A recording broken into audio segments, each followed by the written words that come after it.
Bom, nesse vídeo eu vou explicar como que funciona o método gráfico para descobrir o intervalo que está à raiz de uma função. Os métodos que o professor passou até agora foram 4. Dois deles é para descobrir o intervalo que está à raiz da função, que é o método gráfico e o método de Bolzano. E os outros dois métodos, que é o da bissecção e o de Newton, é para descobrir qual é a raiz da função. Para demonstrar que é utilizado o método gráfico, eu vou utilizar essa função aqui, que é a função da letra A dos exercícios que o professor passou. F de x igual a 2x ao cubo mais 5x menos 2. Tanto pode ser feito esse método gráfico no Excel, como eu vou fazer agora, como à mão. Se for fazer à mão, em vez de estar automático como está aqui no Excel, vai pegar os valores de x e substituir na função e descobrir o valor para y. Basicamente a mesma coisa que a gente fazia no ensino médio quando ia montar uma função. E aí vai montando o gráfico, ponto a ponto, colocando o gráfico, até descobrir onde é que está o intervalo. Beleza. Qual é a primeira coisa que a gente vai fazer? Pega a função e divide em duas. Pega essa função aqui e vou dividir em duas funções. A primeira função vai ser 2x ao cubo. Vai ser essa a primeira função. Função 1. A segunda função, eu vou pegar tudo que restou da função principal e eu vou trocar o sinal. Então, se o que sobrou da função original foi 5x menos 2, a segunda função vai ser menos 5 vezes x mais 2. Deixa eu só configurar aqui para ficar como texto.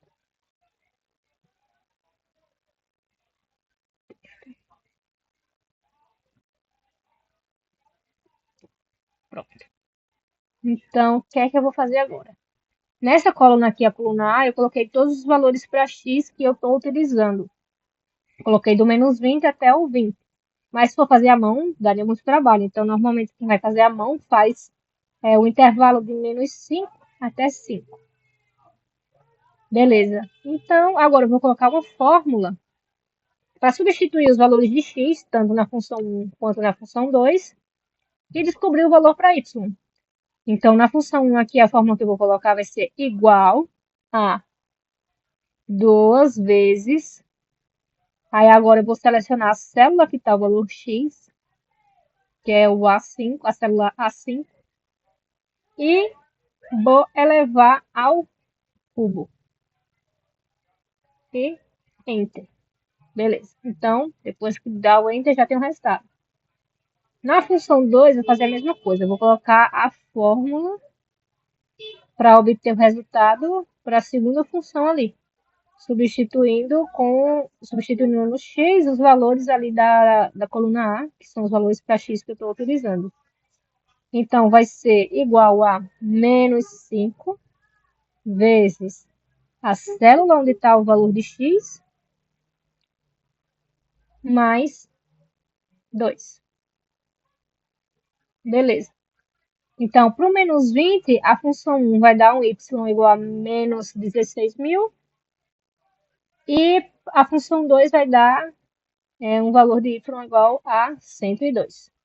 Beleza, mas isso daqui é só para o menos 20. Se for fazer à mão, vai ter que fazer essa conta para cada um dos valores para x. Então, eu acho que isso dá um pouco de trabalho, por isso que eu prefiro fazer no Excel.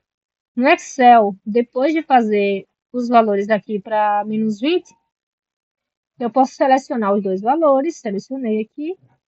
E agora eu vou chegar aqui embaixo da seleção, quando aparecer esse maisinho preto aqui, eu vou dar 2 cliques.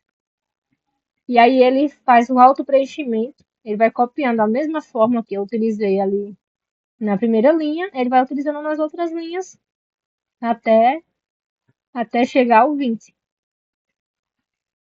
Então já auto-preencheu tudo aqui, já tem todos os valores para y das duas funções. Agora, o gráfico já está aqui, ó. Já foi montado o gráfico com as duas funções. Mas e aí, qual é o intervalo que está a raiz? Eu vou dar um zoom aqui para ficar melhor de ver. O intervalo que está a raiz é exatamente o intervalo em x, onde as duas funções se cruzam. Então, se a gente observar aqui direito, nesse ponto onde as duas funções estão se cruzando, é exatamente no intervalo entre 0 e 1. Ó, aqui em x.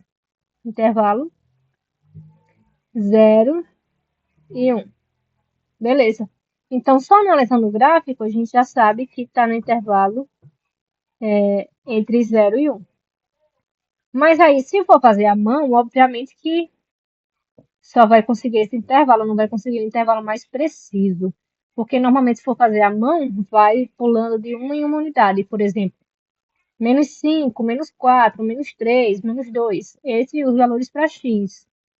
Como eu usei o Excel, eu fiz menos 20, menos 19,9, menos 19,8. Então, como eu fiz dessa forma, eu consigo ter um intervalo mais preciso. De que forma? Eu fiz aqui, ó, na coluna D, a função 2 menos a função 1. Por que que eu fiz isso? Porque esses valores, eles precisam coincidir, precisam ser iguais, para que as duas funções estejam no mesmo ponto, né? Se a função tá no ponto ali menos 16.000, a primeira função, e a outra função está no 102, não é o mesmo lugar. Então, elas não estão se cruzando. Então, eu coloquei uma fórmula de função 2 menos função 1. E esse valor precisa estar o mais próximo de zero possível para eu saber que tem uma raiz naquele intervalo. Ou seja, que essas duas funções estão se cruzando. Então, eu vou olhar aqui na coluna D os valores mais próximos que estiverem de zero. Eu coloquei uma formatação condicional para ficar verde onde estiver mais próximo de zero. Então, se eu observar aqui, ó, no intervalo aqui em x, de 0,3 até 0,4, essa subtração aqui da coluna D, ele vai do menos 0,446 até o 0,128. Ou seja, está de um valor negativo bem próximo do zero até um valor positivo bem próximo do zero. Então, nesse intervalo aqui, é exatamente nesse intervalo onde está a raiz, que é do intervalo de 0,3 até 0,4. Então, analisando o gráfico, a gente identifica, fica bem visível no gráfico, que as duas funções estão se cruzando no intervalo de 0 até 1. E analisando a coluna D, como eu fiz aqui essa subtração, eu consigo ter uma precisão maior e consigo identificar que a raiz da função original, quando eu divido em duas funções, eu consigo descobrir que a raiz da função está entre o intervalo de 0,3 e 0,4. E é isso. Esse é o método gráfico.